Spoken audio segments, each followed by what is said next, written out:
اعوذ باللہ من الشیطان الرجیم بسم اللہ الرحمن الرحیم۔ السلام علیکم ورحمۃ اللہ وبرکاتہ۔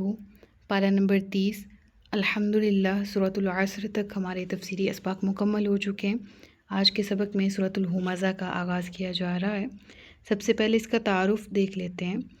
سورۃ الہمزہ مکہ مکرمہ میں نازل ہوئی اور اس کے مکی ہونے میں کوئی اختلاف نہیں ہے، تمام مفسرین کا اتفاق ہے، اور اس کے مضامین اور انداز بیان پر اگر غور کریں تو حقیقتاً یہی محسوس ہوتا ہے کہ یہ سورہ بھی ان صورتوں میں سے ہے جو مکہ مکرمہ میں تبلیغ کے ابتدائی دور میں نازل ہوئیں۔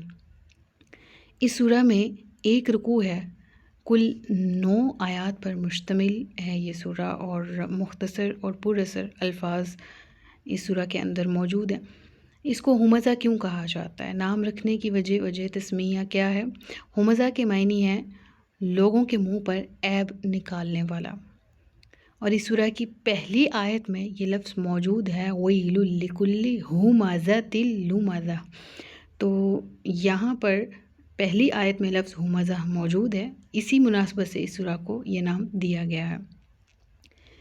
اس سورہ کے موضوع اور مضمون کی اگر ہم بات کریں تو اس میں چند اخلاقی برائیوں کی مذمت بیان کی گئی ہے، اور یہ اخلاقی بیماریاں اور برائیاں ایسی تھی کہ زمانہ جاہلیت میں عرب معاشرہ ان میں ڈوبا ہوا تھا، ان کے اندر یہ برائیاں پائی جاتی تھیں، اور نہ صرف یہ کہ ان برائیوں کا ان میں موجود ہونا، بلکہ ان برائیوں کا ان کو علم تھا، اس پر دلیر تھے وہ، یعنی انہیں معلوم تھا یہ غلط ہے، لیکن اس کے باوجود اس پر دلیری سے اس عمل کو کنٹینیوسلی کر رہے تھے۔ تو دیکھیں اس سورہ کے مضامین کو تو ہم انشاءاللہ ابھی ڈسکس کر لیتے ہیں، لیکن ایک طرح سے اگر تسلسل کے ساتھ جوڑا جائے نا تو سورۃ الزلزال سے لے کر یہاں تک اگر ہم مضامین کو دیکھیں کہ مکہ معظمہ میں ابتدائی دور میں کس طریقے سے اسلامی عقائد اور اخلاقی تعلیمات لوگوں کو ذہن نشین کروائی جا رہی تھی۔ سب سے پہلے سورۃ الزلزال کو اگر دیکھیں تو اس میں آخرت کا انسان کا پورا نامہ اعمال اس کے سامنے رکھ دیا جائے گا، اس حوالے سے ذکر کیا گیا، اور کہا گیا کوئی ذرہ برابر نیکی یا بدی بھی ایسی نہیں ہوگی جو اس نے دنیا میں کی ہو اور وہاں قیامت کے دن اس کے سامنے نہ لائی جائے۔ اس سے آنورڈ آگے سورۃ العادیات، اس میں رب العالمین نے قسمیں کھا کر آگے جو ذکر فرمایا وہ انسانی لوٹ مار کا، انسانی قتل و غارت کا، انسانی خواہشات کی پیروی کرنے والوں کا ذکر فرمایا۔ اللہ تعالیٰ فرماتا ہے کہ ان الانسان لربہ لکنود وانہ علی ذلک لشہید وانہ لحب الخیر لشدید افلا یعلم اذا بعثر ما فی القبور وحصل ما فی الصدور۔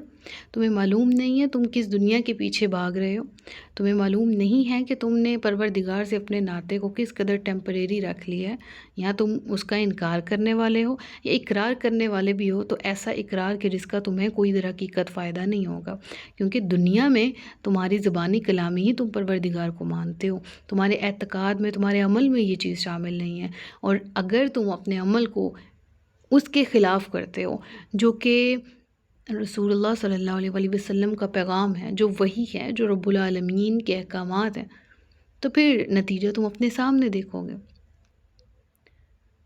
لہٰذا یہ احساس دلایا گیا کہ ہر عمل کو خالص ہو کر اللہ کے لیے کرنا ہے، خدا کی دی ہوئی طاقتوں کا استعمال کیا ہے، اس کی نعمتوں کی شکر گزاری کیا ہے کہ اس کو حق طریقے سے استعمال کیا جا سکے۔ اس کے بعد لوگوں کو یہ بتایا گیا کہ معاملہ میں اسی طرح سے یہاں پر ہی دنیا ختم نہیں ہو جانی، اور ایسا نہیں ہے کہ تم دوبارہ اٹھائے نہیں جاؤ گے، دوسری زندگی میں تمہارے اعمال کی تم سے پوچھ گچھ نہیں ہوگی، ایسا نہیں ہے، بلکہ تمہاری نیتوں تک کی جانچ پڑتال کی جائے گی۔ آنورڈ سورۃ القاریہ میں قیامت کا نقشہ پیش کیا گیا، لوگوں کو خبردار کیا گیا کہ آخرت میں انسان کے اچھے یا برے انجام کا انحصار اس پر ہوگا کہ اس نے دنیا میں کیا کیا، نیکیوں کا پلڑا باری ہے یا گناہوں کا۔ اس کے بعد سورۃ القاریہ کے فوراً بعد رب العالمین نے جو سورہ ہمیں قرآن کریم میں ملتی ہے وہ سورۃ التکاثر ہے، اور اس میں مادہ پرستانہ زندگی گزارنے والوں کو ایک شٹ اپ کال دی گئی۔ ہم کہہ سکتے ہیں کہ تنبیہ کی گئی اور حقیقت کی طرف ان کو ایک کہہ لیں ریالٹی چیک دیا کہ تم کثرت کی ہوس میں، کثرت کی لالچ میں اس قدر اندھے ہو چکے ہو کہ تم اسی طرح زندگی گزار دو گے اور قبر تک پہنچ جاؤ گے، یہی تمہارا اینڈ ہو جائے گا اور تمہارے ہاتھ کچھ نہیں آئے گا۔ ہاں، مادہ کے پیچھے بھاگ رہے ہو، اس مادے کو بھی فنا ہو جانا ہے، لیکن اگر تم اصل کے پیچھے بھاگتے ہو تو پھر اصل بقا ہے اور اسی حقیقی کامیابی کی طرف تمہیں جانا ہے۔ سورۃ التکاثر سے آگے آن ورڈ پھر جب اگلی سورہ کی طرف ہم دیکھتے ہیں، وہ سورۃ العصر ہے۔ رب العالمین نے پھر زمانے کی قسم ارشاد فرمائی اور ذکر کیا کہ انسان سراسر خسارے میں ہے۔ ہاں، انہی خساروں کا ذکر جو گزشتہ صورتوں کے ساتھ ہم پڑھتے آ رہے ہیں کہ جس نے اصل مقصد کو بھلا کر دنیا اور دنیاوی زندگی یا اس کے جاہ و جلال کو ہی اپنا سب کچھ مان لیا اور اپنا حقیقی مقصد سمجھ لیا، تو در حقیقت دیکھ لو تم حقیقی خسارے میں ہو۔ انسان کو دو ٹوک طریقے سے بتا دیا گیا، سوائے ان افراد کے جو کہ ایمان والے، اعمال صالح کرنے والے، حق بات کی تلقین اور صبر کی تاکید کرنے والے۔ بہرحال اس کے بعد آگے جو سورہ آتی ہے وہ سورۃ الہمزہ ہے، جو ہمارے آج کا ٹاپک بھی ہے، جس کا تعارف ہم پڑھنے بھی جا رہے ہیں۔ اور اس سورہ میں جاہلیت کی سرداری کا ایک نمونہ پیش کر کے لوگوں کے سامنے گویا یہ سوال رکھ دیا کہ یہ کردار آخر خسارے کا موجب کیوں نہ ہوگا؟ یہ جو کردار تم لیے بیٹھے ہو یہی تو در حقیقت خسارہ ہے۔ اور کیا ہے؟ اس سورہ کی ابتدا میں غیبت کرنے والے اور عیب نکالنے والے کے لیے آخرت میں شدید ترین عذاب کی وعید دی گئی ہے۔ پھر اس سورہ میں ان لوگوں کی مذمت کی گئی ہے جو دنیا کا مال جمع کرنے کے ایسے حریص ہیں، ایسی حرص، ایسی طمع، ایسی لالچ ہے کہ انہوں نے دنیا میں جیسے ہمیشہ رہنا ہے۔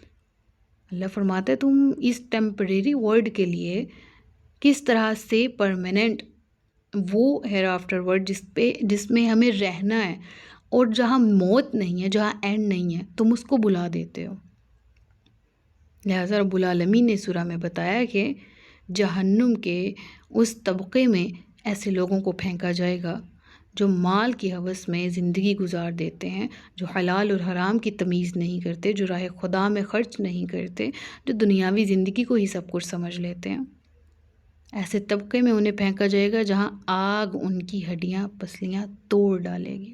حطامہ ذکر ہوا، دا کرشر، استغفر اللہ العظیم۔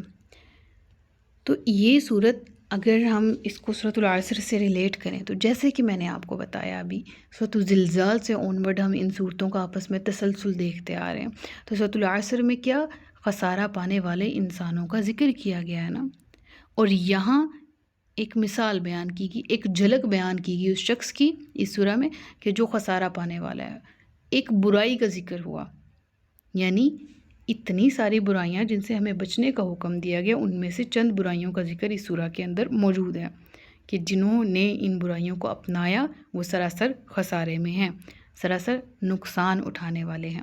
اللہ رب العالمین ہمارا خاتمہ ایمان بالخیر کرے اور ہمیں اصل مقصد کو سمجھنے کی زندگی کے توفیق عطا فرمائے۔ یہاں تک ہمارا مختصر سا انٹروڈکشن مکمل ہوتا ہے۔ اگلے سبق میں انشاءاللہ ہم سورۃ الہمزہ کی تفسیر کو پڑھیں گے اور اللہ رب العالمین ہم سب کو علم نافع اور عمل خیر کی توفیق عطا فرمائے۔ اپنا بہت سا خیال رکھیے گا، مجھے دعا میں یاد رکھیے گا۔ السلام علیکم ورحمۃ اللہ وبرکاتہ۔